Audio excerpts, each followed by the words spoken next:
Hello everyone, welcome back to my channel. My name is Tor and this is Anthropology.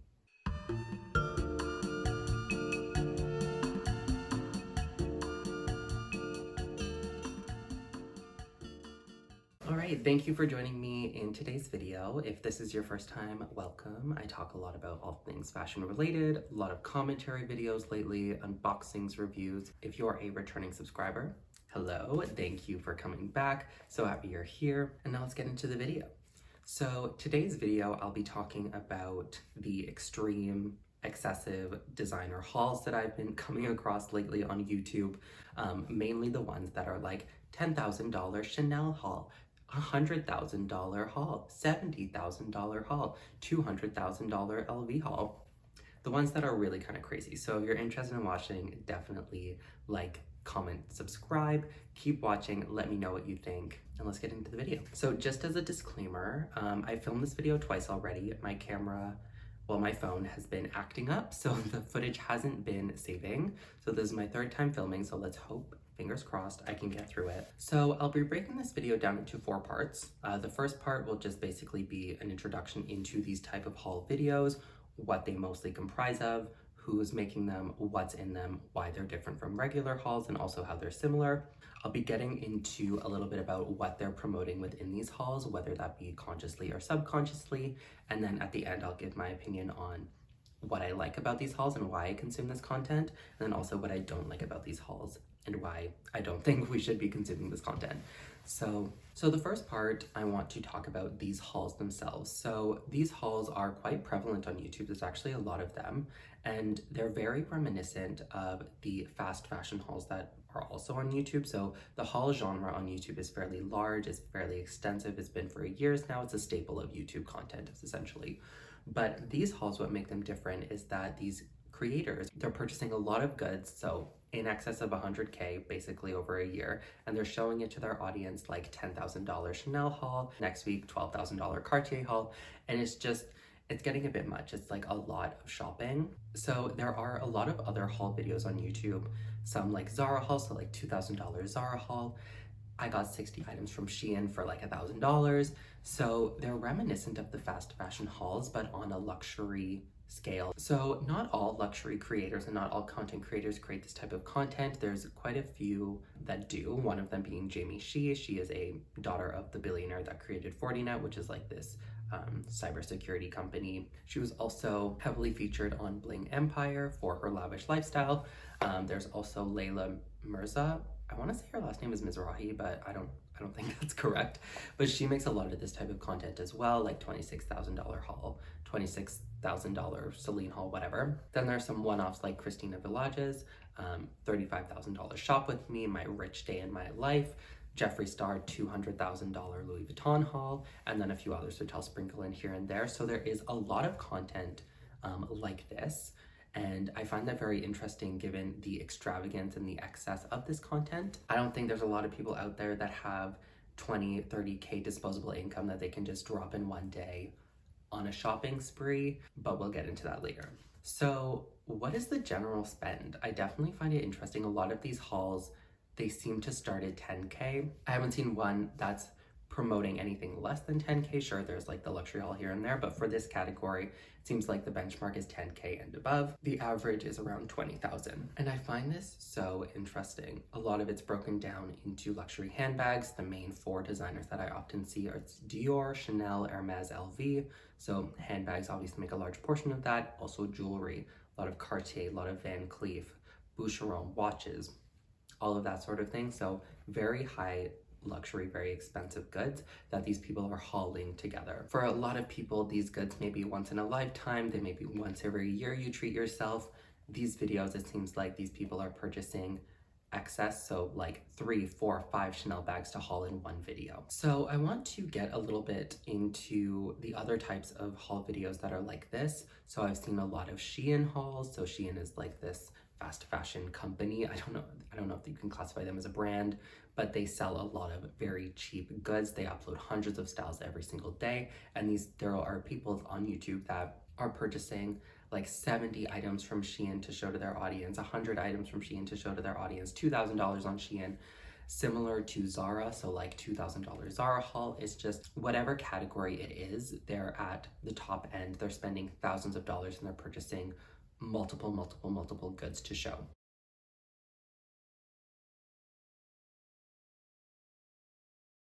And this is not just like you're going on a shopping spree, picking up a new outfit, buying your new spring wardrobe. It's like these people are buying lots and lots of goods. And what I've seen is like it's not just one video, one off, it's multiple videos in sequence. So like every few weeks, every week even, there will be a new video. Like if you look at Jamie Shee's channel, it's like every upload is like 100K shop with me or luxury unboxing, and there's literally like 100 boxes. So I want to get into a little bit about what they're promoting in these videos, whether that be consciously or subconsciously. One is overconsumption to the max.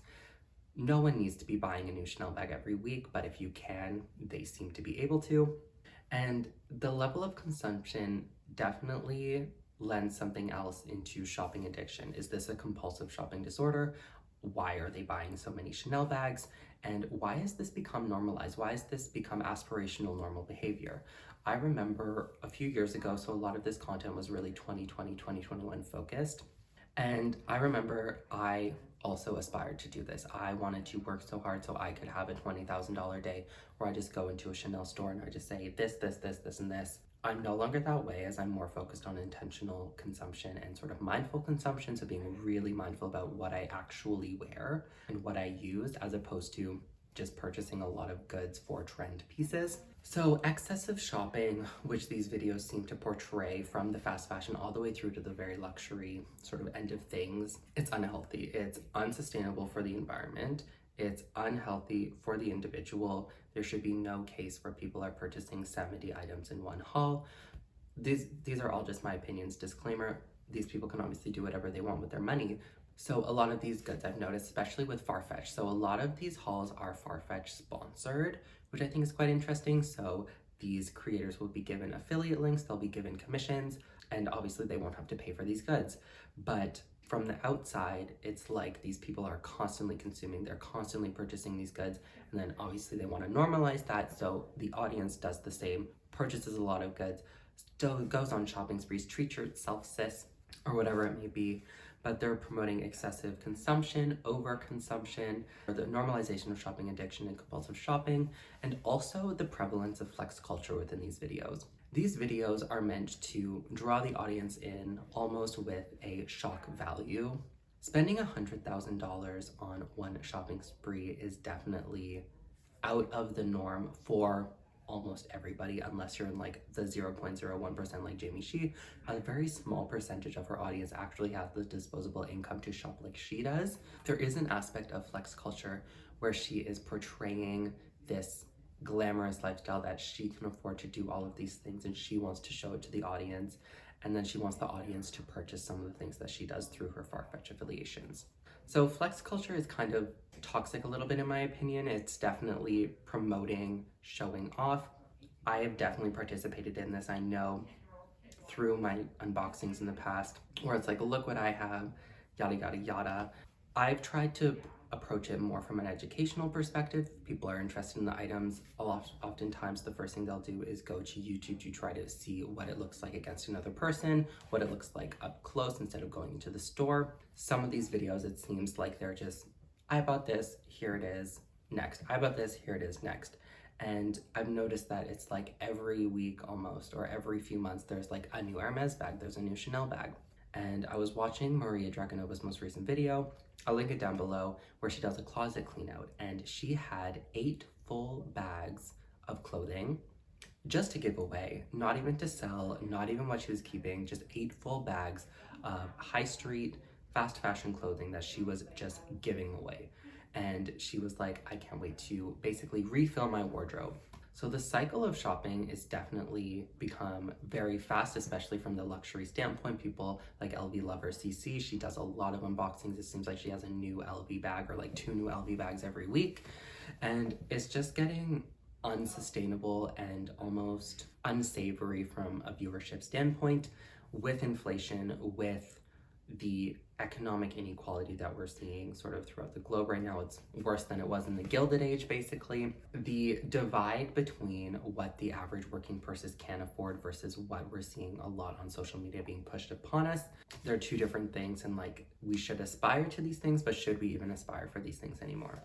I was looking at a study recently where it said the average US American household income was around 60,000 USD per annum. So this is not individual income, this was household income. So multiple people working within a household to bring in money. And then Jamie, she goes and posts that she did this in a week. Layla Rizrahi did it again. And there's just a lot of YouTube content around this.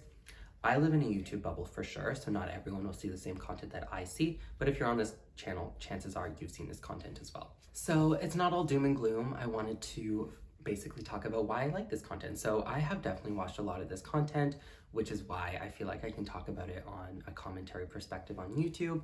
So I love watching this content because of the extravagance, because of the opulence, because I cannot afford to consume like these people, but B, I mean, I also don't want to within my everyday life. I feel like I have like no space for all of these boxes. There was one video, I'll post it here.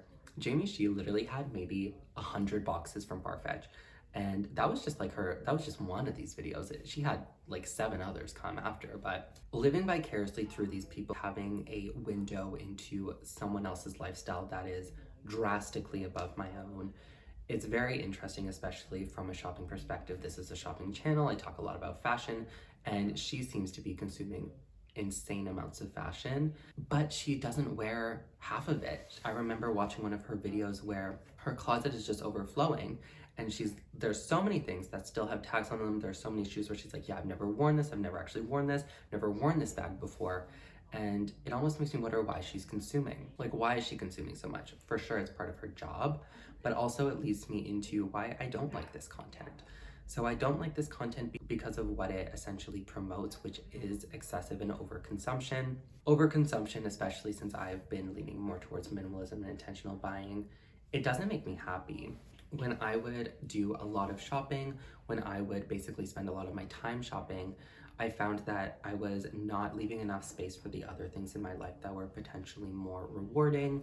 And when a lot of their content, if anything, all of their content is focused on hauling and unboxings and like spending $10,000 a week, there is a disconnect with the audience where I no longer feel like this is aspirational. If anything, I feel further from them. To my former point as well, I also think given the current world climate with all of the economics happening, I find it kind of gross with flex culture. Like, it's a little bit unsavory. People are losing their homes. People are unable to afford rent, especially in Vancouver. The housing prices are ridiculous. And then seeing all of these hauls and unboxings, sure, I don't have to watch them, absolutely. These people can do whatever they want, but I'm just saying, from my perspective, it does come off a little bit showy, a little bit braggy, and a little bit tone deaf given all of the current situations. Jamie G has stopped posting these videos, but I still see a lot of them, and it almost is all like, it's almost like it's a bit much. And it's like similar to my Birkin video that I did, where it's like, why? And then my last point is that it sets a weird precedent, mostly for these creators. So they've set this precedent for themselves. $10,000 is the baseline. That's sort of like the minimum they can spend to justify creating a video.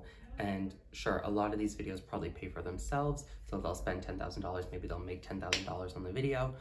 But it sets a weird precedent where the normalization of this type of content and the sort of digestion of this content where people want to emulate these shoppings, and basically the excessive shopping and the excessive content around shopping on YouTube. Things are normal now. I'm not as shocked when I see $1,000 Zara haul, $10,000 Chanel haul anymore. That's just the norm. That's what has been normalized as the baseline. And I definitely think if you internalize this content and you aspire towards it, you can be caught in a cycle of unhappiness. I was definitely aspiring to do this type of content. No longer. I don't think I can anymore mentally, but yeah, definitely let me know what you think. I know this video is kind of rambly, but I just wanted to talk about this, what I've been seeing online. I feel like it's relevant to where we're at today. And yeah, what do you think about this content? What do you think about these $10,000, $20,000, $30,000 hauls? Do you like watching them? Do you find you don't really relate to them anymore? You don't want to watch them, and why? So if you like this content, please like, comment, subscribe if you want to see more from me, and I hope to see y'all next time. Bye guys.